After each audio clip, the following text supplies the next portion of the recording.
चलो, तो यहाँ पे हम लोग बात करने जा रहे हैं अग्न्याशय यानी पैनक्रियाज की। तो पैनक्रियाज जो होता है, इस वीडियो में हम लोग आगे तक की सारी बात करेंगे कि जो पैनक्रियाज है और जो बची हुई हमारे इस पूरे पार्ट की ग्लैंड्स हैं तो सारी कर लेंगे हम लोग, ठीक है। तो यहाँ पे पहले पैनक्रियाज की बात करते हैं। पैनक्रियाज क्या है?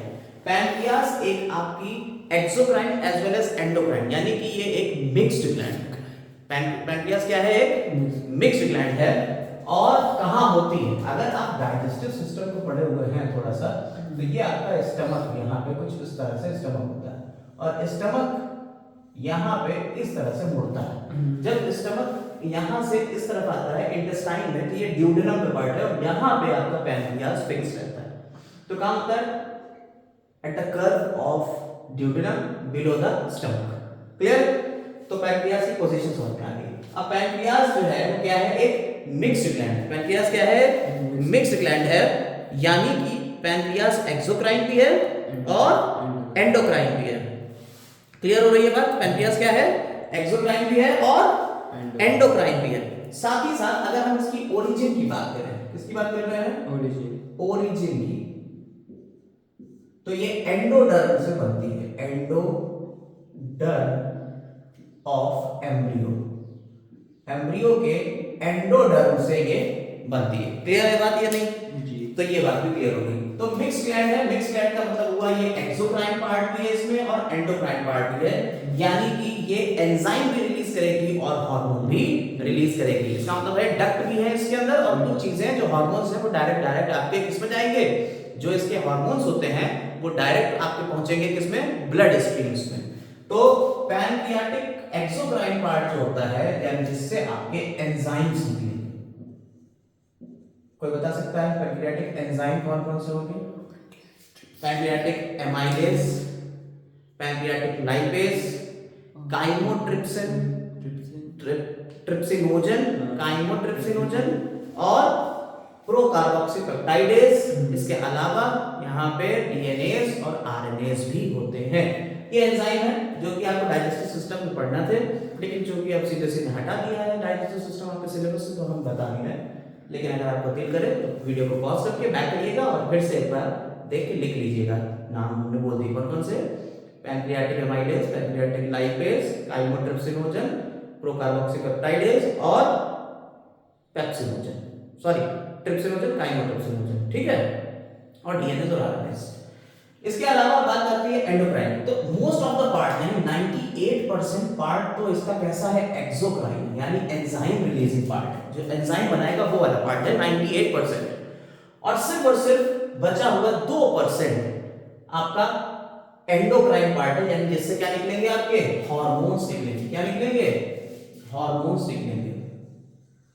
और ये जो हार्मोन्स हैं, इस पार्ट को कहते हैं आइलेट्स ऑफ लैंगरहैंस। आइसलेट नहीं पढ़ते, आइलेट्स ऑफ लैंगरहैंस यानी लैंगरहैंस की दीपिका। और ये क्या है? 10 से 20 लाख ग्रुप ऑफ सेल्स, यानी सेल्स का एक ग्रुप है। 10 से 20 लाख ऐसे ग्रुप मिलेंगे इसके अंदर। अभी बताते हैं कैसे होंगे वो। इसको चूंकि पॉल लैंगरहैंस ने 1869 में डिस्कवर किया था, इसलिए इसका नाम पड़ गया आइलेट्स ऑफ लैंगरहैंस। यानी कि अगर हम यूं बात करें कि ये पैनक्रियाज का पार्ट है, तो पैनक्रियाज में बहुत सारी ऐसी जगहें हैं जहां पे एक्सोक्राइन पार्ट है और बहुत सारी ऐसी जगहें हैं जहां पे एंडोक्राइन पार्ट है। तो एक्सोक्राइन पार्ट जो हो गया वो कौन सा हो गया? ये वाला। एंडोक्राइन पार्ट हो गया ये वाला, ठीक। उसे हमने आइलेट्स ऑफ लैंगरहैंस कह दिया। हमने यहाँ डायग्राम बनाने की कोशिश करी है, तो आपको यहाँ इस डायग्राम से बहुत सारी चीजें क्लियर हो जाएंगी कि इसमें क्या क्या चीजें हैं। अगर आप इस डायग्राम को देखें, इस डायग्राम में हमने यहां बनाए हैं pancreatic acini, pancreatic acini, pancreatic acini जो होते हैं, जो तुम्हारे क्या है? देखो ये क्या है? ये एक्सोक्राइन पार्ट, यानी ये आपके हार्मोन एंजाइम रिलीज कर देते हैं। 1 2 3 4 ये सब कवर करे हुए हैं इस पार्ट को। ये कौन है? ये एंडोक्राइन पार्ट है। इसमें डिफरेंट टाइप की सेल्स हैं। कोई सेल्स अल्फा होगी, कोई बीटा होगी, कोई डेल्टा होगी और किसी को हमने पीपी सेल कह दिया है। अल्फा, बीटा, डेल्टा और पीपी सेल्स। क्लियर है? यहाँ पे मैंने नाम भी लिख दिए हैं। अल्फा सेल्स जो होती हैं, और ये जो पूरा एरिया है इसको हमने कह दिया आइलेट्स ऑफ लैंगरहैंस। इस पूरे गोल एरिया को अंदर वाले को क्या कह दिया हमने? Islets of Langerhans. और जो इसके अंदर सेल्स है अल्फा सेल्स कितने परसेंट है? सिर्फ 20%। बीटा सेल्स कितनी है? Most of the cells are beta cells, 70% है। डेल्टा सेल्स कौन सी है? सिर्फ 7% है। और जो बचा भाई 70 और 20 90 और 7 97 और सिर्फ 3% ही तो ये बचा। तो सिर्फ 3% आपकी पैनक्रियाटिक पॉलीपेप्टाइड सेल है, पीपी सेल्स कहलाती है। क्लियर? अब ये सेल्स क्या निकालती है? अल्फा सेल्स से जो हार्मोन निकलता है उसका नाम है ग्लूकेगॉन। बीटा सेल्स से इंसुलिन, डेल्टा सेल्स से सोमैटोस्टेटिन और पीपी सेल पैनक्रियाटिक पॉलीपेप्टाइडेज हार्मोन निकालेंगे। एक लगा दो तो हार्मोन है, ठीक है, या पैनक्रियाटिक पॉलीपेप्टाइड हार्मोन। क्लियर? इसके फंक्शन के बारे में ज्यादा बात अभी करेंगे नहीं, लेकिन इनके और इनके फंक्शन के बारे में बात करेंगे हम लोग। अब क्लियर? इतना पार्ट क्लियर हो गया हमें पैनक्रियास का। चलिए अब इनके फंक्शंस को देख लेते हैं। देखिए यहां हम लोग अब बात करेंगे इंसुलिन और ग्लूकेगॉन की। पहले सोमैटोस्टेटिन और पीपी वाले की बात करेंगे बाद में। पहले देखिए इंसुलिन और ग्लूकेगॉन और इसका जनरल फंक्शन। पहले एक फंक्शन बता रहा है, सिर्फ एक फंक्शन, जिससे ग्लूकेगॉन और इंसुलिन दोनों को रिलेट करेंगे। आपकी बॉडी में जब भी आप खाना खाते हो तो आप खाना जब खाते हो उसमें कार्बोहाइड्रेट्स होते हैं। क्या होते हैं? कार्बोहाइड्रेट। और कार्बोहाइड्रेट के डाइजेशन यानी टूटने से एट द एंड आपको क्या मिलता है? ग्लूकोज मिलता है। क्लियर? ये ग्लूकोज कहां जाता है? आपके ब्लड में चला जाता है, इंटेस्टाइन से आपके ब्लड में चला गया, एब्जॉर्प्शन हो गया। अब ये जो ग्लूकोज का एब्जॉर्प्शन हुआ है इंटेस्टाइन में, ये ब्लड के अंदर सर्कुलेट होता रहेगा। 100 मिलीग्राम पर 100 ml ग्लूकोज रहता है। ग्लूकोज का लेवल हमारे ब्लड में कितना होता है? 100 मिलीग्राम यानी 0.1 ग्राम पर 100 ml। ये हमारे ब्लड के अंदर ग्लूकोज का लेवल होता है। आपने शुगर ज्यादा खा ली, खाना ज्यादा खा लिया था जिसमें शुगर आपने ज्यादा थी, भाई आप खाने में जो भी लेते हो ना, रोटी, चावल, आलू, ये सब क्या है? कार्बोहाइड्रेट देंगे आपको। रिजर्व फूड मटेरियल स्टार्च होता है, स्टार्च भी लास्ट में जाके कार्बोहाइड्रेट ही देगा आपको, ग्लूकोज ही बन जाएगा। तो एट द एंड क्या हो रहा है? आपके ब्लड में ग्लूकोज का लेवल बढ़ रहा है। और जब ग्लूकोज का लेवल ब्लड में बढ़ जाएगा, इससे ज्यादा होने लगा, तो क्या होगा? तो एक हार्मोन निकलता है अल्फा सेल्स से, ग्लूकेगॉन। ये क्या करता है? ये जो ब्लड में ग्लूकोज का लेवल बढ़ गया है, ये ग्लूकेगॉन जो होता है इस ग्लूकोज को ग्लाइकोजन में कन्वर्ट करवाता है। किसके अंदर?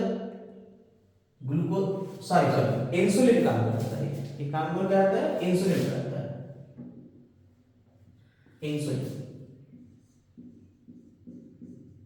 ग्लूकेगॉन क्या करेगा आप बताता है। तो इंसुलिन ग्लूकोज को ग्लाइकोजन में कन्वर्ट करेगा। कहां कराएगा ये काम? लिवर। अब जरा देखिए, अब मान लीजिए कि आपने खाना पीना नहीं खाया, पूरा दिन आप उपवास में रहे, फास्ट था आपका, तो क्या हुआ? अब ग्लाइकोजन हमारे अंदर रिजर्व फूड मटेरियल है, हमारे कहां है? लिवर में। और कहां पे होता है? साथ ही साथ समझ लीजिए मसल्स में ग्लाइकोजन की फॉर्म में ग्लूकोज स्टोर रहता है। तो क्या हुआ? धीरे धीरे धीरे धीरे खाना खत्म हो रहा है। अब क्या होगा? ग्लाइकोजन वापस से ग्लूकोज में बदला जाएगा, क्योंकि रिक्वायरमेंट है, खाना खत्म हो चुका है हमारे अंदर, ग्लूकोज खत्म हो गया ब्लड में। अचानक से जब ब्लड में ग्लूकोज का लेवल डाउन होता है तो क्या होता है? ग्लाइकोजन को वापस ग्लूकोज में कन्वर्ट कराता है। कौन? ग्लूकेगॉन। ठीक, तो ग्लूकेगॉन का काम क्या हो गया? ग्लाइकोजन को ग्लूकोज में कन्वर्ट करना। इंसुलिन का काम क्या हो गया? ग्लूकोज को ग्लाइकोजन में कन्वर्ट करना। इंसुलिन कौन से निकल रहा है? बीटा सेल्स से। और ये किससे निकल रहा है? अल्फा सेल्स से। देखिए अभी हम आपको इसके बारे में बताएंगे कि कितने एमिनो एसिड का ये बना होता है, कितने एमिनो एसिड का ये बना होता है। दोनों प्रोटीन के हैं, ये भी पॉलीपेप्टाइड है, ये भी पॉलीपेप्टाइड है, ठीक है। लेकिन क्या होगा अभी बताते हैं। तो ग्लूकोज को ग्लाइकोजन में कन्वर्ट करना कहलाता है ग्लाइकोजेनेसिस। क्या होता है? ग्लाइकोजेनेसिस। और वापस ग्लाइकोजन को ग्लूकोज में कन्वर्ट कराना क्या कहलाता है? ग्लाइकोजेनेसिस। जीनोलिसिस। देखिए हमने आपको इससे पहले वाली वीडियोस में बताया कि जेनेसिस का मतलब फॉर्मेशन बनना और लिसिस का टूटना यानी कि डिस्ट्रक्शन या डेथ। ठीक है, टूटना, किसी भी चीज का टूटना खत्म हो जाए ना, लिसिस हो गई। क्लियर हो गई? जैसे हाइड्रोलिसिस होता है तो हाइड्रोजन डाल के हम लोग वाटर डाल के तोड़ देते हैं, हाइड्रोलिसिस करते हैं, तो डिस्ट्रक्शन हो गया, तोड़ना। तो ग्लाइकोजेनेसिस यानी ग्लूकोज का ग्लाइकोजन में बनता और ग्लाइकोजीनोलिसिस, ये दोनों प्रोसेस कहां हो रहा है? लिवर में हो गया। क्लियर है? जब ज्यादा ग्लूकोज होगा तो उसे ग्लाइकोजन में, और जब ज्यादा ग्लाइकोजन हमें ग्लूकोज कम हो गया है ब्लड में तो ग्लाइकोजन से ग्लूकोज। इस तरह से ब्लड में ग्लूकोज का लेवल बना रहता है। कितना हमने बताया? 0.1 ग्राम पर 100 ml ब्लड में रहेगा ग्लूकोज। लेकिन इससे ऊपर होगा तो ग्लूकोज को ग्लाइकोजन में बदल दिया जाएगा, इससे कम होगा तो ग्लाइकोजन से ग्लूकोज को बना लिया जाएगा। क्लियर हो गई बात? अच्छा, अगर कम होता है तो इंसुलिन एक और काम भी कर सकता है, इसको भी ध्यान रखिएगा। इंसुलिन का एक और काम भी होता है, खाली ग्लाइकोजन से ग्लूकोज नहीं बनता है, फैट या फैटी एसिड साथ ही साथ एमिनो एसिड से भी ग्लूकोज बन सकता है। अगर फैटी एसिड और एमिनो एसिड से ग्लूकोज बन रहा है या फैट और एमिनो एसिड से ग्लूकोज बन रहा है, इस प्रोसेस को कहते हैं ग्लूकोनियोजेनेसिस। याद रखिएगा, इंसुलिन का ये काम भी है, ग्लूकोनियोजेनेसिस। क्लियर? इंसुलिन का कि ग्लाइकोजन का? ग्लाइकोजन का होगा, क्योंकि आपको ग्लूकोज बनाना। क्लियर है? समझ में आ गई बात नहीं? तो इंसुलिन में क्या हुआ? इंसुलिन का काम हो गया हाई ग्लूकोज लेवल को लो ग्लूकोज लेवल में कन्वर्ट कर देना। इंसुलिन एक और काम भी करता है, आपके अंदर अगर इंसुलिन ना निकले तो क्या होगा? आपकी बॉडी के मेटाबॉलिक रेट को कम कर दिया जाएगा। क्यों? जरा समझिए। हमारी सेल्स है, ये सेल्स पूरी बॉडी में सेल्स है, हमें बनाती 2-3 सेल्स, और इसके आसपास ब्लड बह रहा है। तो जब इसके आसपास ब्लड बह रहा है तो जो ग्लूकोज है उसको एब्जॉर्प्शन का सिग्नल कौन देगा कि सेल्स ग्लूकोज को एब्जॉर्ब करे? ये सिग्नल कौन देता है? वही है इंसुलिन, क्योंकि ये ग्लूकोज को कम करेगा। समझ में आएगा क्या नहीं? तो सेल्स जब ग्लूकोज को अंदर लेंगे तभी तो मेटाबॉलिज्म करेंगे। सेल्स जब ग्लूकोज को अंदर लेंगे तभी तो मेटाबॉलिज्म करेंगे। और अगर इंसुलिन ना निकले तो क्या ग्लूकोज सेल्स के अंदर जाएगा? नहीं जाएगा। याद रखिएगा, सिर्फ ब्रेन सेल्स और आरबीसीज, इनके अंदर ये पावर है कि ये ग्लूकोज को बिना किसी सिग्नल के डायरेक्ट एब्जॉर्ब करती रहती हैं और अपना काम करती रहती हैं। इसके अलावा जितनी भी सेल्स हैं उन्हें अगर ग्लूकोज की रिक्वायरमेंट है, अंदर चाहिए ग्लूकोज, तो उसको सिग्नल कौन देगा? इंसुलिन, क्योंकि इंसुलिन तो ग्लूकोज के लेवल को कम कर रहा है। क्लियर हो गई बात या नहीं? और ग्लाइकोजन क्या कर रहा है? ग्लूकोज के लेवल को बढ़ा रहा है। तो इस तरह से हमें ग्लूकोज और इंसुलिन को अगर देखें तो ग्लूकेगॉन हम कह सकते हैं एंटी इंसुलिन है। Yes sir. अभी आपको इस पूरे डिस्कशन से ये समझ में आ गया होगा कि ग्लूकेगॉन किस तरीके का हार्मोन हो गया? इंसुलिन के एंटी इफेक्ट कर रहा है। अगर इंसुलिन जो है वो लेवल को कम कर रहा है तो ग्लूकेगॉन लेवल को बढ़ा रहा है। किसके? ग्लूकोज के। क्लियर हो गई बात या नहीं? अब जरा आप इसके बारे में एक और बात जानिए, क्या कि ये किससे बने होते हैं। अगर इंसुलिन का स्ट्रक्चर देखा जाए तो ब्रेन सेल्स और आरबीसीज को छोड़ के बाकी सबको इंसुलिन ही गवर्न करेगा। क्योंकि इंसुलिन है तो ग्लूकोज अंदर जाएगा, इंसुलिन नहीं निकलेगा तो ग्लूकोज सेल्स के अंदर नहीं जाएगा। ठीक है? अब जरा एक बात और समझिएगा, ग्लूकोनियोजेनेसिस समझ में आ गया? फैटी एसिड या एमिनो एसिड से अगर ग्लूकोज बन रहा है तो ग्लूकोनियोजेनेसिस, ग्लाइकोजन रिस्पांसिबल है यानी ग्लूकोज की फॉर्मेशन के लिए, इन सब चीजों से ग्लूकोज की फॉर्मेशन के लिए ग्लूकेगॉन, और अगर ग्लूकोज से ग्लाइकोजन बन रहा है तो इसके लिए इंसुलिन। क्लियर है? ये सारे काम लिवर में और बाकी सारे काम सेल्स के साथ में होंगे। ठीक है? तो इस तरह से आपकी मेटाबॉलिक रेट को भी मेंटेन करेगा। अब जरा देखिए इंसुलिन के बारे में थोड़ी जानकारी। इंसुलिन जो होता है वो 2 चेन्स का बना हुआ, प्रोटीन की 2 पॉलीपेप्टाइड चेन है। एक अल्फा पॉलीपेप्टाइड चेन है, एक beta polypeptide chain. Alpha polypeptide chain 21 amino acid की बनी हुई, beta polypeptide chain 30 amino acid की बनी। क्लियर है बात या नहीं? अल्फा किसकी बनी हुई है? 21 अमीनो एसिड की। बीटा किसकी बनी हुई है? 30 अमीनो एसिड की। और ये दोनों पॉलीपेप्टाइड चेन डाइसल्फाइड लिंकेज से एक दूसरे से जुड़े हुए हैं। इंसुलिन का स्ट्रक्चर समझ में आया? यानी इंसुलिन में टोटल कितने अमीनो एसिड है? कितने हो गए?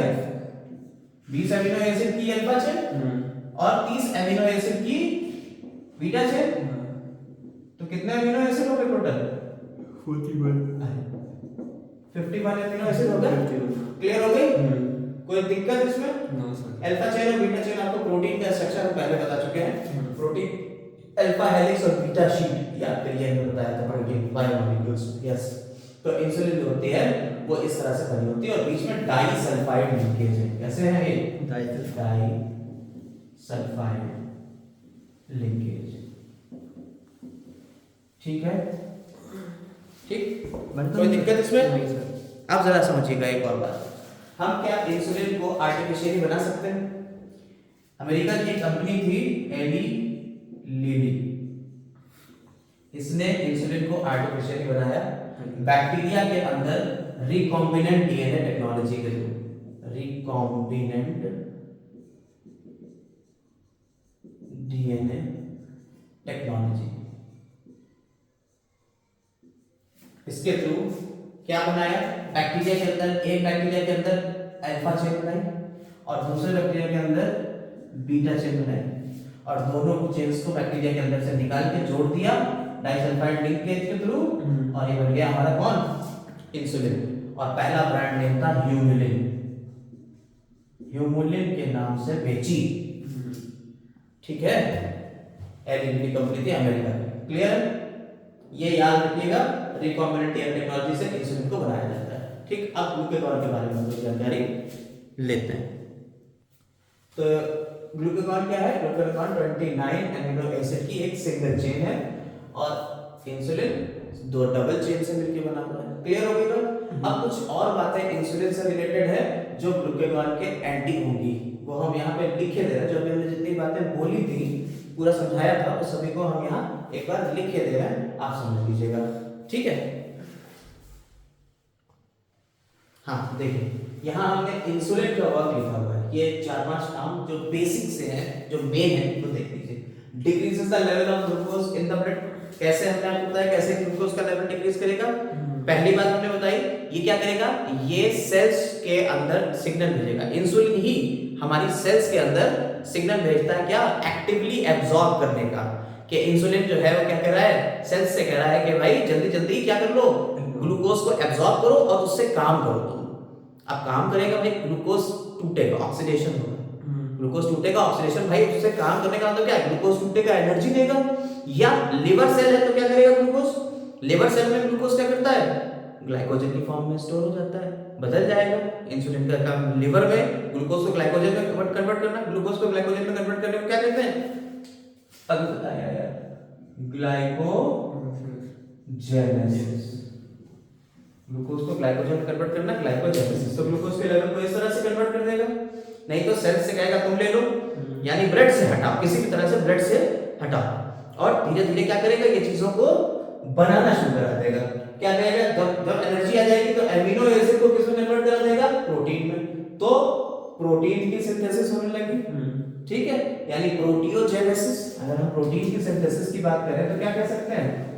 प्रोटियोजेनेसिस। जेनेसिस यानी प्रोटीन का फॉर्मेशन होने लगा। किससे? एमिनो एसिड से प्रोटीन की सिंथेसिस हो गई। दूसरा काम, insulin reduces catabolism of protein. Catabolism का मतलब क्या होता है? टूटना। मेटाबॉलिज्म दो वर्ड से मिलकर बना है, कैटाबॉलिज्म और एनाबॉलिज्म। कैटाबॉलिज्म मतलब टूटना, एनाबॉलिज्म मतलब बनना। ठीक है? तो ये टूटना, तो ये टूटने को क्या कर रहा है? रिड्यूस कर रहा है, कम कर रहा है। किसके? प्रोटीन के। इसलिए ये कैसा हार्मोन हो गया? एनाबॉलिक। याद रखिएगा। और हमने आपको एक बात और बताई, इंसुलिन के अगेंस्ट में दूसरा हार्मोन कौन निकल रहा था? ग्लूकागॉन। ग्लूकागॉन अभी बताया हमने, ग्लूकागॉन निकल रहा था। ये अल्फा सेल्स निकालती है, ये बीटा सेल्स निकालती है। तो ग्लूकागॉन हार्मोन जो है वो कैसा होगा, अगर ये एनाबॉलिक है तो ग्लूकागॉन कैसा हो गया, कैटाबॉलिक हार्मोन हो गया जी। भाई अभी आपको बताया कि ग्लूकागॉन एंटी इंसुलिन है, इसी तरह से आप एक के फंक्शन याद करो दूसरे के ऑटोमेटिक याद हो जाएंगे। कैसे, इंसुलिन ने क्या करा, डिक्रीज करा ग्लूकोज के लेवल को ब्लड में, वो इंक्रीज, ग्लूकागॉन क्या करेगा, इंक्रीज करेगा ब्लड के लेवल को। कैसे, ये ग्लूकोजेनेसिस कराता है, ग्लाइकोजेनेसिस यानी ग्लूकोज से ग्लाइकोजन बन रहा है, और ये क्या करेगा, ग्लाइकोजिनोलिसिस। Very good. तो ग्लूकागॉन क्या करेगा, ग्लाइकोजिनोलिसिस यानी तोड़ना। ठीक, आप पीछे बता चुके, ये प्रोटीन की सिंथेसिस को प्रमोट कर रहा था, प्रोटीओजेनेसिस कर रहा था, और ग्लूकागॉन क्या कर देगा, प्रोटीन की सिंथेसिस को डिक्रीज करेगा यानी प्रोटीन को तोड़ेगा और क्या बनाएगा, अमीनो एसिड। ये अमीनो एसिड से प्रोटीन बना था, ये प्रोटीन से अमीनो एसिड बना देगा, तो प्रोटियोलिसिस। तोड़ने को क्या कहते हैं, प्रोटियोलिसिस। क्लियर हुई बात है। ग्लूकागॉन का काम हो गया प्रोटियोलिसिस। यहाँ क्या होगा, increase the synthesis of fat in adipose tissue from fatty acid. ये कह रहा है फैटी एसिड से क्या बना देगा, फैट बना देगा, और वो क्या करेगा, यानी कि ये फैटी एसिड से फैट बनाना यानी कि लिपोजेनेसिस, लिपो या लाइपोजेनेसिस, लाइपोलिसिस करवाएगा। इसका काम ये तो हो गया, इंसुलिन का काम हो गया लाइपोजेनेसिस, जेनेसिस मतलब फॉर्मेशन, और ग्लूकागॉन क्या करा देगा, लाइपोलिसिस। क्लियर हो गई बात? यार बिल्कुल इजी है, तो एक दूसरे को जोड़ जोड़ के देखते रहो बस। ये करना है reduce the breakdown and oxidation of fat. ये ब्रेकडाउन यानी फैट को तोड़ना और उसके ऑक्सीडेशन को क्या कर रहा है, ये रिड्यूस करा रहा है इंसुलिन। ग्लूकागॉन क्या करा देगा, इंक्रीज करा देगा। समझ में आ गई बात है? अब आपको अभी बताया हमने पैनक्रियास में आइलेट्स ऑफ लैंगरहैंस, उन्हीं से निकल रहा है। कितनी सेल्स है, अल्फा, बीटा, डेल्टा और पीपी, 4 सेल्स होती हैं। तो अल्फा सेल से क्या निकला, ग्लूकागॉन। बीटा सेल से क्या निकला, इंसुलिन। ठीक, ये बात समझ में आ गई। ग्लूकागॉन कितने अमीनो एसिड से बना हुआ है, 29 अमीनो एसिड की एक सिंगल चेन है।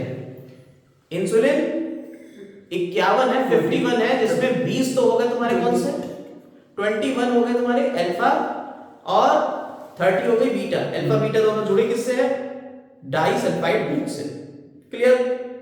अब इसको पता कैसे करें कि ये इंसुलिन का काम, अल्फा सेल्स का काम कौन सा है, बीटा सेल्स का काम कौन सा है। उसके लिए हमें एक सेल को मारना पड़ेगा, और उसके लिए हम 2 सब्सटेंस का यूज करते हैं। एक केमिकल है जिसे कहते हैं एल्लोक्सेन, और दूसरा है कोबाल्ट क्लोराइड। ये दोनों कंपाउंड यूज करे जाते हैं साइंटिस्ट के द्वारा to study the physiology of islets of Langerhans, यानी कि लैंगरहैंस की दीपिकाओं की फिजियोलॉजी का पता लगाने के लिए कि उनकी फिजियोलॉजी कैसी है। ये 2 केमिकल्स का यूज करते हैं। पहला कंपाउंड है एलोक्सेन। ये क्या करता है, ये डिस्ट्रॉय करता है बीटा सेल्स को, ये हमारी बीटा सेल्स को तोड़ेगा, while cobalt chloride destroy alpha cells. ये याद रखिएगा, पॉइंट नोट करने वाला है। हो सकता है किसी एंट्रेंस एग्जाम में ये इस तरह से पूछ के जाए कि हम कैसे पता लगाते हैं कि अल्फा सेल्स मरेगी या बीटा सेल्स मरेगी। तो अगर एलोक्सेन का यूज करते हैं तो बीटा सेल्स मरेंगी, और अगर कोबाल्ट क्लोराइड का यूज करेंगे तो अल्फा सेल्स मरेगी। तो अगर अल्फा सेल्स मर गई हैं तो वो वाले काम नहीं होंगे जो ऊपर लिखे हुए हैं आपके ग्लूकागॉन वाले, अगर बीटा सेल्स मरी हैं तो ये वाले काम नहीं होंगे। इस तरह से आपका इंसुलिन के और ग्लूकागॉन के काम तो पता चलेगा। अब बचे 2 हार्मोन नीचे में, आइए उनको भी देख लेते हैं। देखिए, अब यहाँ पे हमने 2 नाम लिखे हैं, सोमैटोस्टैटिन और पैंक्रियाटिक पॉलीपेप्टाइड, पीपी।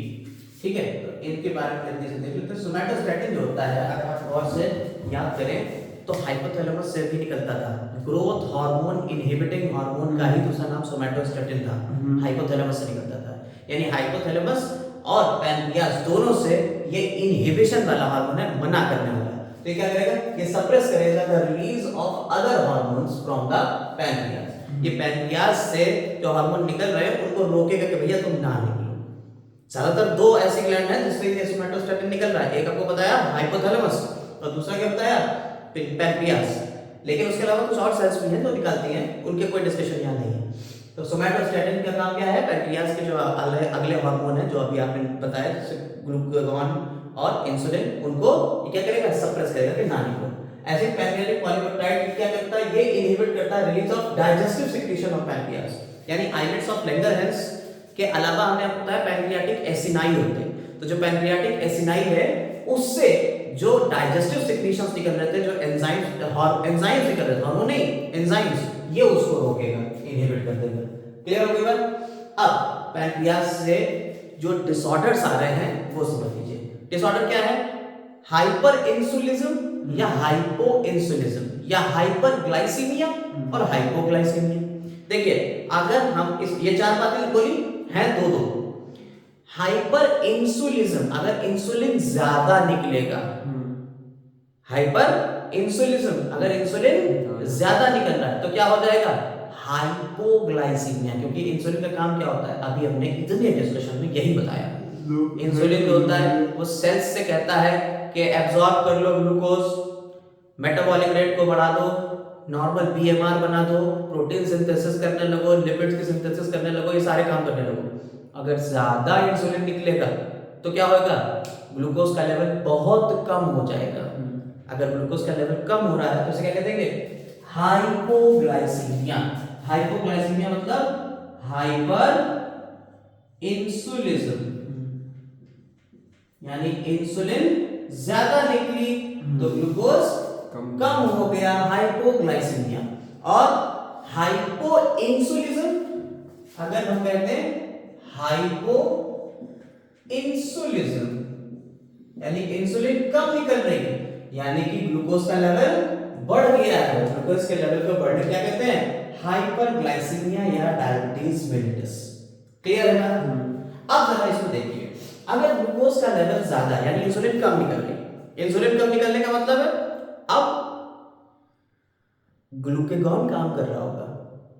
ग्लूकागॉन का काम क्या है, लिपोलिसिस, प्रोटियोलिसिस और ग्लूकोलिसिस या ग्लाइकोलिसिस। ठीक है, वो तोड़ेगा। अब वो जब ग्लूकोज को तोड़ना शुरू कर देगा, हाइपरग्लाइसीमिया की कंडीशन आ गई है ना, ज्यादा ग्लूकोज होने लगा, इसे क्या कहते हैं डायबिटीज मेलिटस। और इसमें क्या होता है, डिग्रेडेशन ऑफ फैट, ये तोड़ना शुरू कर देता है, लिपोलिसिस। लेकिन फैट्स पूरी तरह से टूटते नहीं, इनकम्प्लीट डिग्रेडेशन होता है, जिसकी वजह से क्या बना जाते हैं, ये कीटोन बॉडीज बनाने लगते हैं। और जब कीटोन बॉडीज बनाने लगेंगे तो क्या हो जाएगा, कीटोसिस। हमारी बॉडी में कीटोन्स की ज्यादती हो जाएगी, इसे क्या कहते हैं, कीटोसिस। और ये एसिडिक होते हैं और पॉइजनस होते हैं हमारे लिए। कैसे है ये, एसिडिक है और पॉइजनस है। साथ ही साथ कोलेस्ट्रॉल में, ब्लड के अंदर कोलेस्ट्रॉल का लेवल भी बढ़ जाएगा। और हीलिंग पावर, हमारी हीलिंग पावर मतलब जब चोट वोट लग जाती है उससे हम हील कर जाते हैं, तो हीलिंग पावर भी हमारी क्या हो जाएगी, इम्पेयर्ड हो जाएगी, यानी सही से काम नहीं करेगी। और इस कंडीशन क्या कह दिया, डायबिटीज मेलिटस। बचने का तरीका क्या है, इंसुलिन लगाओगे तो बच जाओगे, और इंसुलिन नहीं लगाओगे तो नहीं बचोगे। तो इंसुलिन के अलग से इंजेक्शन दिए जाते हैं ना, वो यही कंडीशन होती है डायबिटीज मेलिटस में। दूसरा क्या है, हाइपोग्लाइसीमिया, यानी कि अब ग्लूकोज का लेवल क्या हो गया, कम हो गया। यहाँ ग्लूकोज का लेवल बढ़ रहा था, यानी इंसुलिन कम था, तो इंसुलिन के कम होने पे जो जो इंसुलिन के काम थे वो नहीं सही से हो पाए। यहाँ इंसुलिन का लेवल ज्यादा हो गया, अब काम अति होने लगेगी। अब क्या हो जाएगा, ग्लूकोज बिल्कुल कम हो जाएगा। यहाँ ग्लूकोज का लेवल बढ़ गया था, इंसुलिन की कमी से ग्लूकोज का लेवल यहाँ क्या हुआ, बढ़ गया। और यहाँ इंसुलिन की ज्यादती से ग्लूकोज का लेवल क्या हुआ, कम हो गया। अब अगर हाइपोग्लाइसीमिया है तो उसमें क्या होगा, आपको थकावट सी रहेगी, आप लगातार पसीना भी लगने लगेगा, इरिटेशंस होने लगेंगे, आप कंफ्यूजन में रहोगे, आप अनकॉन्शियस भी हो सकते हो और मूर्छा में चले गए, मतलब बेहोश से हो जाओगे। इसके अलावा कन्वर्जन्स होने लगेंगे, यानी कि हाथ पैर थरथराने लगेंगे। जब ब्लड ग्लूकोज लेवल कम होता है, डायबिटीज वालों को देखिए आप, जब उनका ब्लड का ग्लूकोज लेवल अचानक से कम हो जाता है ना, यानी इंसुलिन ज्यादा हो गई है, तो क्या होता है, उनके हाथ पैर कांपने लगते हैं, थरथरी सी आने लगती है, और अलग से जल्दी जल्दी उन्हें ग्लूकोज दिया जाता है, यानी कि मीठी चीजें दी जाती हैं ताकि वो सही हो जाए। क्लियर हो गई बात। तो इस तरह से आपने डिसऑर्डर्स भी देख लिए पैनक्रियाज से होने वाले। अब पैनक्रियाज के बाद अगली ग्लैंड जो हम लोग शुरू कर रहे हैं, इसी में ही शुरू कर देंगे हम लोग अगली ग्लैंड। और उस अगली ग्लैंड का नाम क्या है, अगली ग्लैंड का नाम आइए देखते हैं क्या है। तो अब हम लोग अगली ग्लैंड के ऊपर आए हैं, और अगली ग्लैंड हमारी टेस्टिस है। टेस्टिस जो होते हैं ये मेल्स के अंदर होते हैं, फीमेल्स में ये नहीं मिलेगी, फीमेल्स में इसकी जगह क्या मिलेगी, फीमेल्स में मिलती है ओवरी। क्लियर। टेस्टिस कहां होते हैं जरा समझ लीजिए, आउटसाइड एब्डोमेन होते हैं। कहां होते हैं, आउटसाइड एब्डोमेन। किसमें होंगे, एक पाउच लाइक स्ट्रक्चर है जिसे हम कहते हैं स्क्रोटल सैक। ये स्क्रोटल सैक के अंदर होते हैं टेस्टिस, आउटसाइड द एब्डोमेन होते हैं, मेल्स में होते हैं। कितने होते हैं, काउंटिंग में 2। क्लियर। अब ये जो टेस्टिस होते हैं ये आउटसाइड द एब्डोमेन तो है, लेकिन कब ये जाते हैं बॉडी के आउटसाइड, जब एम्ब्रियो बन रहा होता है तो 7th मंथ में ये स्क्रोटम के अंदर टेस्टिस डाल दिए जाते हैं। 7th मंथ ऑफ प्रेगनेंसी ये स्क्रोटम में चले जाते हैं। स्क्रोटम में क्यों जाते हैं, to regulate the temperature for spermatogenesis, यानी स्पर्म्स के फॉर्मेशन के लिए जो टेम्परेचर चाहिए है उसको मेंटेन करने के लिए ये आउटसाइड द बॉडी एक पाउच में होंगे जिसे हम स्क्रोटल सैक बोलते हैं। इसके अंदर स्पेशल सेल्स होती हैं जिन्हें कहते हैं सेमिनिफेरस ट्यूब्यूल्स। सेमिनिफेरस ट्यूब्यूल्स ये स्पेशल ट्यूब्यूल है, ट्यूब लाइक स्ट्रक्चर्स। एक टेस्टिस है, टेस्टिस का अगर स्ट्रक्चर आप देखें तो ये टेस्टिस का स्ट्रक्चर हो गया। अब टेस्टिस के अंदर यहाँ पे छोटे छोटे सैक है, लगेगा ऐसा लग रहा है किडनी है, लेकिन किडनी नहीं, ये छोटे छोटे सैक्स हैं जिन्हें हम टेस्टिकुलर लोब्यूल कहते हैं। गड्ढे बने हुए हैं, क्या कहते हैं आपने, टेस्टिकुलर ट्यूब्यूल, लोब्यूल। ये लोब कितने होते हैं, 12 से 15 होते हैं, 15 से 20 ले लीजिए, 15 से 20 होते हैं नंबर। और ये टेस्टिकुलर लोब्यूल के अंदर स्पेशल देखिए ये ट्यूब्स हैं, कहीं 2 या कहीं 3 ये ट्यूब्स हो सकती हैं। ठीक है। इन ट्यूब्स को हम कहते हैं सेमिनिफेरस ट्यूब्यूल। ये जो ट्यूब है यही है क्या, सेमिनिफेरस ट्यूब्यूल। अब टेस्टिस के ऊपर की तरफ यहां पे इजैकुलेटरी डक्ट होती है। ठीक है। इजैकुलेटरी डक्ट क्या, एपिडिडाइमिस होता है, इसमें रीटी टेस्टिस के थ्रू यहां से स्पर्म जाएंगे, तो स्पर्म का फॉर्मेशन का हो रहा है सेमिनिफेरस ट्यूब्यूल हो रहा है। अब हम इतने पार्ट को, सिर्फ इतने पार्ट को, 3 के पार्ट को इधर से काट के और इधर से फोटो ले लेंगे, यहां से काटा और इधर से हम फोटो लेंगे तो क्या होगा, ये देखिए ये ट्यूब्स ही तो है। अगर हम ऐसे कहें तो ये क्या है, ये 3 ट्यूब्स ही तो हैं। हम इनको इस तरह से कह सकते हैं कि ये 3 ट्यूब है, ऐसे करके। ठीक। और इन 3 ट्यूब को जब हम फोटो लेंगे तो क्या आएगी, ये गोल गोल स्ट्रक्चर आएंगे। अगर हम ऐसे फोटो लेंगे तो क्या आएगा, ये गोल गोल स्ट्रक्चर आएंगे। तो हम इसी स्ट्रक्चर को यहां बनाने जा रहे हैं, देखिए।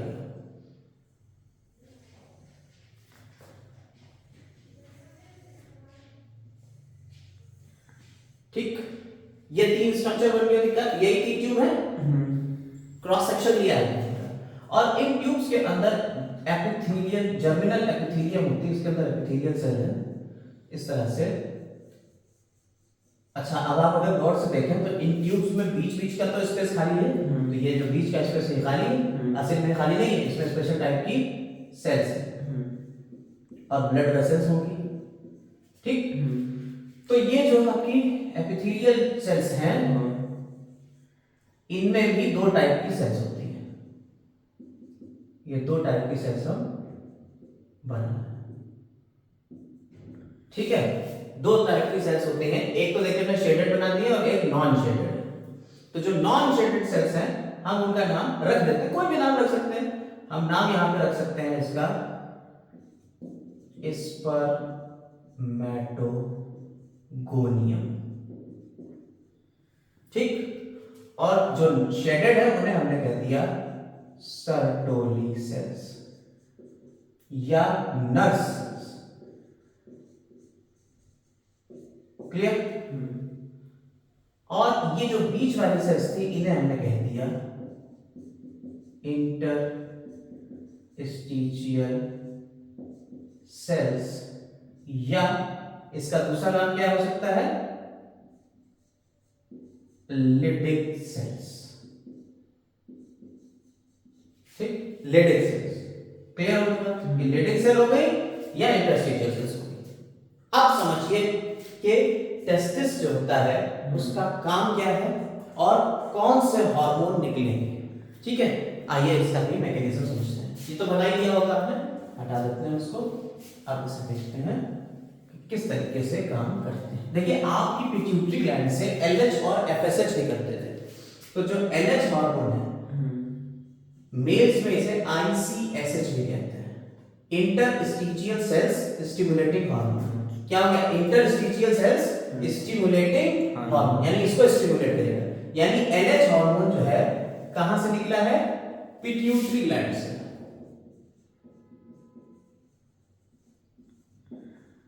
वो भी किससे? एंटीरियर।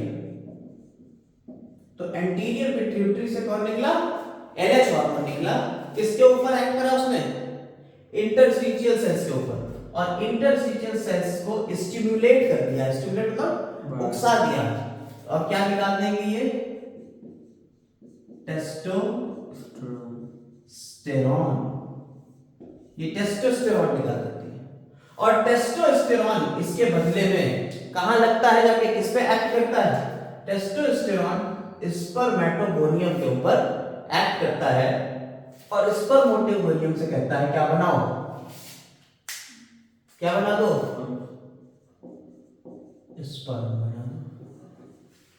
तो स्पर्मेटोजेनेसिस कराएगा। इसका काम क्या हो गया? स्पर्म का फॉर्मेशन करना। क्या हो गया? स्पर्मेटोजेनेसिस। स्पर्म ये ओवरी हटाई दे रहे हैं। मेटोजेनेसिस आपको बता चुके, जेनेसिस मतलब फॉर्मेशन ऑफ स्पर्म। क्लियर होगा? समझ में आई बात या नहीं? बोलो। अब एंटीरियर पिट्यूटरी से ही एक और हार्मोन निकलता है जिसका नाम है एफएसएच, फॉलिकल स्टिमुलेटिंग हार्मोन। और एफएसएच जो होता है ये किसके ऊपर पड़ेगा? एफएसएच हार्मोन एक्ट करता है सर्टोली सेल्स पे, और सर्टोली सेल्स से कहता है कि तुम क्या करो? तुम रिलीज करो सम फैक्टर्स। रिलीज करता है सम फैक्टर्स। इसे हटा दे, इस गोले को हटा दे, ठीक है। ये रिलीज कर रहा है some factors which help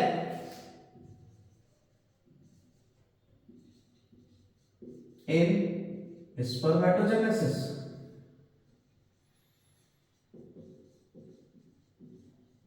clear हुई बात या नहीं?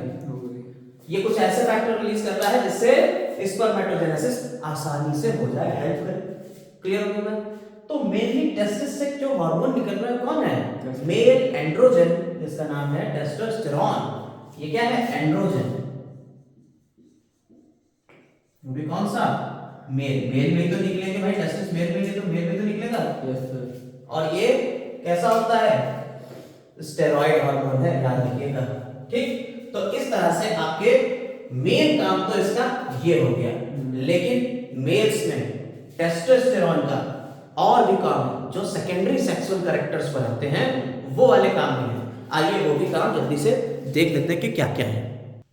चलिए आइए इसके फंक्शन ध्यान दीजिए, देख लीजिए। एंड्रोजन यानी टेस्टोस्टेरोन के मेल के फंक्शन आइए देख लेते हैं। It regulates the development, maturation and function of male accessory sex organs. जो मेल एक्सेसरी सेक्स ऑर्गन यानी सेक्सुअल रिप्रोडक्शन में जो एक्सेसरी ऑर्गन्स होंगे उनको रेगुलेट करेंगे, जैसे एपिडिडाइमिस हो गया, वाल्स डिफरेंस हो गया, सेमाइनल वेसिकल हो गया, प्रोस्टेट ग्लैंड हो गया, यूरेथ्रा हो गया, पेनिस हो गया। इस तरह से आगे जितने भी हैं वो सबको ये डेवलप करेगा या रेगुलेट करेगा उनके डेवलपमेंट को।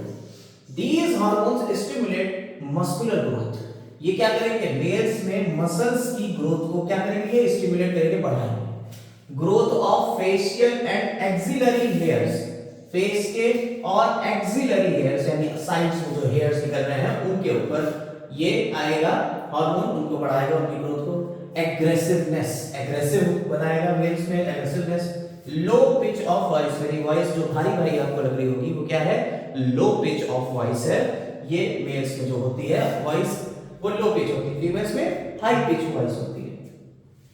Androgens play major stimulatory role in the process of spermatogenesis। अभी हमने आपको बताया कि ये आपके इंटरस्टिशियल सेल्स से निकलते हैं और जर्म सेल यानी स्पर्म्स को बनाने वाली स्पर्मेटोगोनिया के ऊपर जाते हैं और स्पर्मेटोजेनेसिस कराते हैं, यानी स्पर्म का फॉर्मेशन कराते हैं। और स्पर्म को ही हम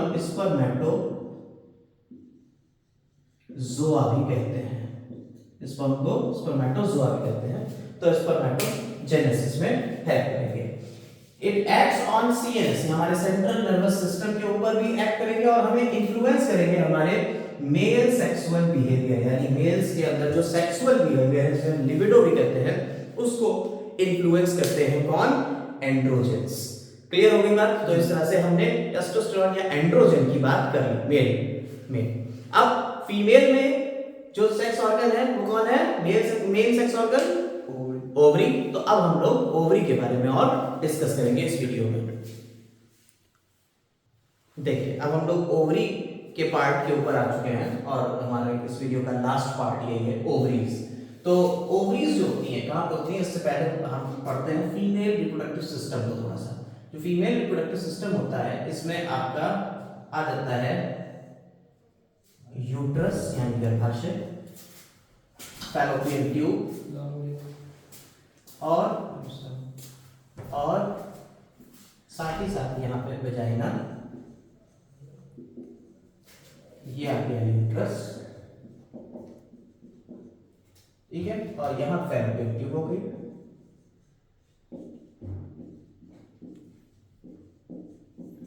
और यहाँ पे ये फिब्री होती है फैलोपियन ट्यूब की। यूट्रस से जुड़ा हुआ, ये यूट्रस हो गया, लिखते चलिएगा साथ साथ। यूट्रस से जुड़ा हुआ दो ओवरीज का पेयर है। ये दो ओवरीज होती है यूट्रस के साथ लगे हुए, ठीक। इन ओवरीज को हम फोकस करने जा रहे हैं और इसके फंक्शंस आपको बताने जा रहे हैं। इन ओवरीज के बारे में बात हो रही है। इनका डेवलपमेंट कैसा होता है? ये एम्ब्रियो के मीजोडर्म से निकलते हैं। गोनेड्स दोनों को, ओवरी को और टेस्टिस को मिलाकर कहते हैं गोनेड्स दोनों की ओरिजिन किससे होती है? मीजोडर्म ऑफ एम्ब्रियो के मीजोडर्म से। हम हर ग्लैंड की ओरिजिन बताते चल रहे हैं, साथ साथ पूरे नोट्स बनाइएगा, प्रॉपर लिखिएगा। अब हम इसके ऊपर आते हैं, एक ओवरी का डिस्कशन कर रहे हैं और इस पार्ट को थोड़ा सा ऊपर भेज देते हैं, अलग कोने में छोटा सा बना देंगे अभी, ठीक है। पहले हम एक ओवरी के बारे में आपको थोड़ा सा बताने जा रहे हैं कि ओवरी कब बनना शुरू होती है और कब ओवरी से हार्मोन निकलना शुरू होंगे।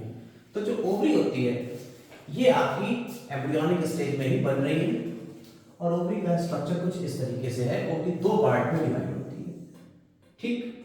फीमेल का प्राइमरी सेक्स ऑर्गन है ओवरी। ओवरी की ये हो गई एपिथेलियम, जिसे जर्मिनल एपिथेलियम कहते हैं।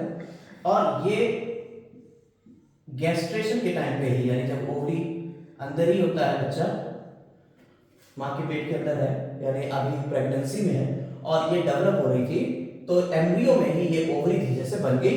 और ओवरी के अंदर ये बहुत सारे सेल्स का एक गुच्छा है, जिसे हम एग नेस्ट बोल सकते हैं। ये एग्स का नेस्ट है और इसके अंदर होते हैं oogonia, ठीक है। जैसे वहां स्पर्मेटोगोनिया थी, ऐसे यहाँ oogonia है, ठीक। तो एक सेल oogonia बन जाती है, साइज में बड़ी हो जाती है और आसपास की जो सेल्स हैं वो इसको घेर लेती हैं। इन्हें हम फॉलिकुलर सेल्स कहते हैं। जो आसपास सेल्स हैं वो कौन सी हो गई? फॉलिक्यूलर सेल्स हो गई। और जो बीच वाली सेल है उसे कह दिया है oogonia।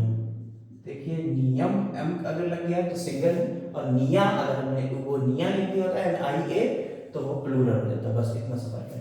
और ये बन गया आपका फॉलिकल, इसे कहते हैं हम प्राइमरी फॉलिकल।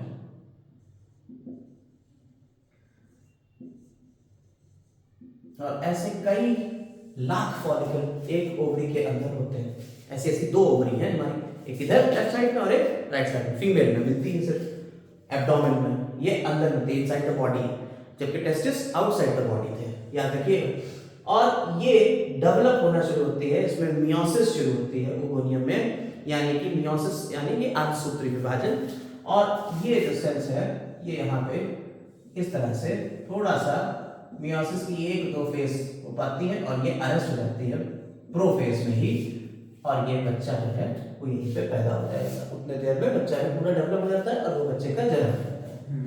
अब जन्म से लेके और प्यूबर्टी तक, यानी पैदा होने से लेके प्यूबर्टी तक का जो पीरियड है, प्यूबर्टी यानी कि 11 से 13 साल का जो पीरियड है, तब तक ये प्राइमरी फॉलिकल बहुत सारे खत्म हो जाते हैं और सिर्फ 60,000 से 80,000 तक प्राइमरी फॉलिकल बचते हैं। और अब हमारी पिट्यूटरी ग्लैंड से, जैसे कि अभी टेस्टिस में आपको बताया कि एंटीरियर पिट्यूटरी से एलएच और एफएसएच निकलते हैं, बिल्कुल ऐसे ही यहाँ पे भी एक हार्मोन आएगा एफएसएच, और उसके इन्फ्लुएंस में ये जो प्राइमरी फॉलिकल है ये डेवलप होना शुरू होगा और इसमें डिवीजन होना शुरू होगा। तो जो फॉलिकुलर सेल्स हैं उनमें डिवीजन होता है, वो विभाजित होती हैं और डिवीजन होके इसकी 2 लेयर बन जाएंगी। और अब अंदर वाली डिवाइड नहीं हुई, अभी अंदर वाली में मियोसिस चल रही, बाहर माइटोसिस हो गई और ये 2 सेल्स 2 लेयर का एक पूरा स्ट्रक्चर बन गया, जिसे हमने, ये प्राइमरी फॉलिकल था, इसे हमने क्या कह दिया, सेकेंडरी फॉलिकल।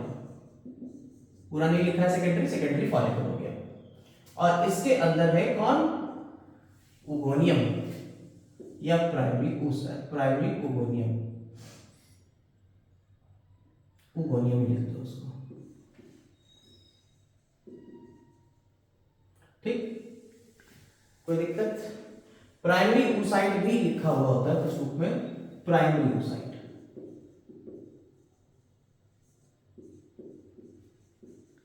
अब प्राइमरी oocyte में डिवीजन होगा और एफएसएच हार्मोन लगा रहेगा, और तब तक ये जो बाहर वाली सेल्स हैं इन्हें हम क्या कह देते हैं, फॉलिकुलर सेल्स या ग्रैन्युलोसा सेल्स भी यूज करते हैं। फॉलिकुलर सेल्स का दूसरा नाम क्या है, ग्रैन्युलोसा सेल्स।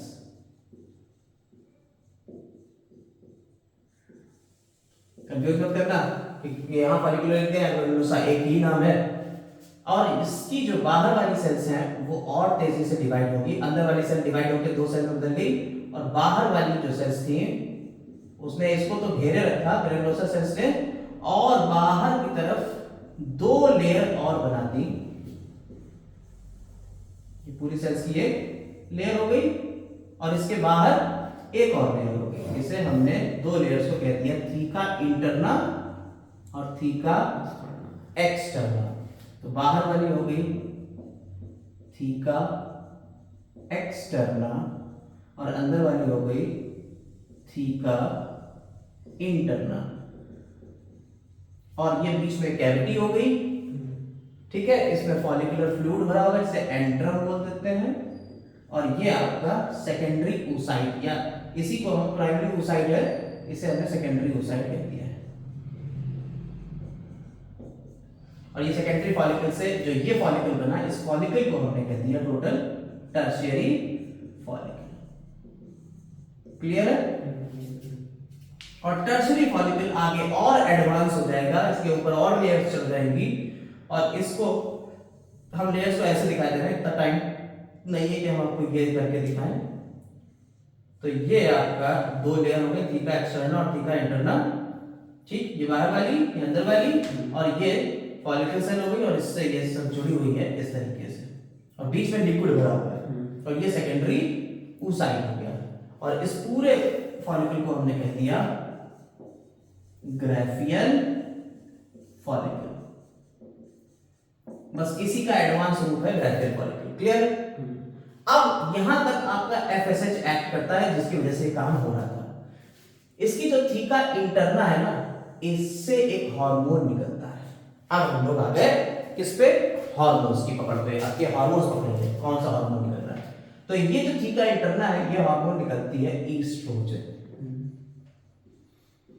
ईस्ट्राडियोल भी लिखा होता है कई बुक में, ईस्ट्राडियोल, ईस्ट्रोजन निकलता है। इस ईस्ट्रोजन का काम समझिए क्या होता है। आपने अभी यहाँ यूट्रस बनाया था, और यूट्रस से यहां से ये वजह जब निकल रही थी, ये इस तरह से था, ये पेनिट्रेटिव था, ये था। यूट्रस के अंदर एंडोमेट्रियम होता है। क्या होता है, एंडोमेट्रियम। ये जो लाइनिंग है यूट्रस के अंदर की जो लाइन है, इसे हमने क्या कह दिया, सबसे अंदर वाली एंडोमेट्रियम, सबसे बाहर वाली पेरीमेट्रियम, बीच वाली मायोमेट्रियम। एंडोमेट्रियम की लाइनिंग को ये जो ईस्ट्रोजन हार्मोन है, ये क्या करता है, ये थिक करना शुरू करता है, मोटा करना शुरू कर देता है, ठीक है। इसकी थिकनिंग को बढ़ाएगा। तो हम यहाँ लाल लाल सी थिकनिंग दिखा दे रहे हैं, इधर और इधर भी होगी भाई, दोनों तरफ से तो करेगा लाइनिंग को मोटा, ठीक। तो एंडोमेट्रियम की लाइनिंग बढ़ने लगी। अब इसी टाइम पे एक हार्मोन निकलता है जिसका नाम है एलएच हार्मोन। कौन सा हार्मोन है? LH, luteinizing hormone. और ये क्या कराता है, इसके अंदर से सेकेंडरी oocyte को बाहर निकाल देता है और कॉर्पस ल्यूटियम की जो थीका इंटरना है वो यहां रह जाती है और इसके अंदर से सेकेंडरी oocyte बाहर निकल गया, इसे हमने कह दिया ओव्यूलेशन। और ये क्या हो गया हमारा ओवा। सेकेंडरी oocyte को हमने क्या कह दिया? ओवा कह दिया। जो बची थीका इंटरना वो इसके अंदर से लिक्विड ले लेती है येलो कलर का और एक येलो बॉडी बना देती है, जिसे हम येलो कलर के लिए वर्ड यूज होता है luteum, corpus luteum.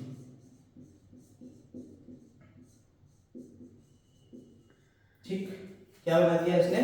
Corpus luteum बना दिया। क्लियर हो गई बात? और कॉर्पस ल्यूटियम से एक हार्मोन निकलेगा जिसे कहते हैं हम प्रोजेस्टेरोन। और इस प्रोजेस्टेरोन की वजह से ये एंडोमेट्रियम की लाइनिंग अंदर बनी रहती है। ये एंडोमेट्रियम की लाइनिंग को क्या रखता है? रोके रखता है। क्लियर हो गई बात? तो प्रोजेस्टेरोन का काम हो गया एंडोमेट्रियम की लाइनिंग को रोके रखना, ईस्ट्रोजन का काम हो गया एंडोमेट्रियम की लाइनिंग को बढ़ाना। लेकिन जैसे ही यहाँ ओवा कहाँ आया? ओवा फैलोपियन ट्यूब में आएगा। ओवा जो ये निकला है कहाँ जाएगा? यहाँ ओवरी थी और यहाँ ओवरी से ये ओवा निकला कहाँ? फैलोपियन ट्यूब में और आ गया। ठीक है, और इस ओवा की वजह से अब क्या होगा? अब ये जो ओवा यहाँ आया तो ब्रेन को सिग्नल पहुंचे कि भाई ओवा में फर्टिलाइजेशन तो हुआ नहीं। भाई ओवरी से ओवा इसलिए तो निकल रहा है कि फर्टिलाइजेशन हो, फर्टिलाइजेशन तो हुआ नहीं। तो ब्रेन से ये जो एलएच हार्मोन था जो कॉर्पस ल्यूटियम को बनाए हुए रखे था, कौन था? LH hormone. ये एलएच हार्मोन धीरे धीरे कम होने लगेगा और एलएच हार्मोन की कमी की वजह से क्या होगा? ये एंडोमेट्रियम जो है ये धीरे धीरे अब प्रोजेस्टेरोन का होने लगा। प्रोजेस्टेरोन का काम था बनाए रखना, भैया रोके रखो एंडोमेट्रियम को। ईस्ट्रोजन का काम था बढ़ा दिया, अब इसे रोके रखना। लेकिन जब कॉर्पस ल्यूटियम डेवलप ही नहीं हुआ क्योंकि एलएच कम हो गया, कॉर्पस ल्यूटियम बचा नहीं। और कॉर्पस ल्यूटियम की किससे निकलना था? थीका इंटरना तो था। तो ये जब नहीं निकलेगा तो क्या होगा? ये धीरे धीरे शेड होके और गिरने लगेगा। जब ये शेड होके एंडोमेट्रियम की लाइनिंग ब्लड के साथ में डिस्चार्ज होती है, इसको क्या कहते हैं? मेंस्ट्रुएशन। मेंस्ट्रुएशन। क्लियर हुई? ये बात क्लियर होगी? इसे क्या कहते हैं हम? मेंस्ट्रुएशन कहते हैं, मेंस्ट्रुअल साइकिल। इस तरह से कॉर्पस ल्यूटियम से प्रोजेस्टेरोन नहीं निकल रहा है। अब जरा समझिएगा एक बात और, अगर यहीं पे प्रेगनेंसी होती तो प्रेगनेंसी में कॉर्पस ल्यूटियम एक और हार्मोन निकालता है, याद रखिएगा। ड्यूरिंग प्रेगनेंसी एक और हार्मोन निकलता है, थीका इंटरना ही एक और हार्मोन निकलता है जिसे कहते हैं रिलैक्सिन। ये प्रेगनेंसी के टाइम पे ही निकलता है, जब पार्चुरेशन हो रहा होता है, डिस्चार्ज हो रहा होता है, बच्चे को बाहर निकालना होता है, तब रिलैक्सिन हार्मोन क्या करता है? प्यूबिक सिम्फाइसिस को बढ़ाता है और बर्थ में हेल्प करता है, बच्चे को पैदा करने में बर्थ करता है। रिलैक्सिन हार्मोन कहलाता है, कॉर्पस ल्यूटियम से निकलता है। क्लियर है? ये ओवरी से निकलने वाले आपके हार्मोन हो गए। इसके अलावा इनहिबिन हार्मोन भी निकालती है ओवरी। कौन सा हार्मोन निकालती है? इनहिबिन। इनहिबिन हार्मोन क्या करेगी? वो इन दोनों के यानी प्रोजेस्टेरोन और एस्ट्रोजन के सिक्रेशन को इनहिबिट करेगी। इनहिबिन और एक्टिन। एक्टिन क्या करता है? एक्टिन इसको बढ़ाता है, सिक्रेशन को बढ़ाता है, और इनहिबिन घटाता है। इनहिबिन और एक्टिन। ठीक है? ईस्ट्रोजन को हम फेमिनिज्म हार्मोन भी कहते हैं, यानी कि फेमिनाइन कैरेक्टर्स को ये प्रमोट करेगा। तो इसे क्या कहते हैं? फेमिनिज्म हार्मोन भी कहते हैं या फेमिनाइजिंग हार्मोन भी कहते हैं। फेमिनाइजिंग हार्मोन। ये फीमेल में, जैसे मेल में सेकेंडरी सेक्सुअल कैरेक्टर थे, ऐसे फीमेल में सेकेंडरी सेक्सुअल कैरेक्टर होंगे। जैसे हमने आपको बताया था मेल में लो पिच वॉइस थी, यहाँ हाई पिच वॉइस होगी।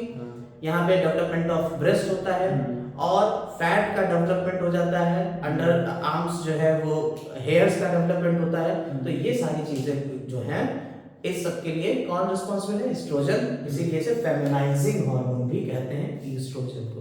क्लियर है? तो इस तरह से आपकी ओवरी से निकलने वाले हार्मोन्स और इसके बारे में सारी बातें हम लोगों ने कर ली। रिलैक्सेंट भी बता दिया आपको, सारी चीज़ों की चर्चा हो चुकी है। उम्मीद कर रहे हैं यहाँ तक आपको वीडियो पूरी समझ में आ गई होगी। अगर सब कुछ समझ में आ रहा है तो वीडियो को लाइक, शेयर और चैनल को सब्सक्राइब करिए। कमेंट करिए अगर कुछ भी समझ में नहीं आता है, जिस टॉपिक पे आपको वीडियोस चाहिए हो तो उसके लिए आप कमेंट भी कर सकते हैं। और ज़्यादा से ज़्यादा कोशिश करिए कि ये वीडियो ज़्यादा से ज़्यादा लोगों को जाए ताकि हम और आप दोनों ग्रो कर सके एक साथ। Have a nice day.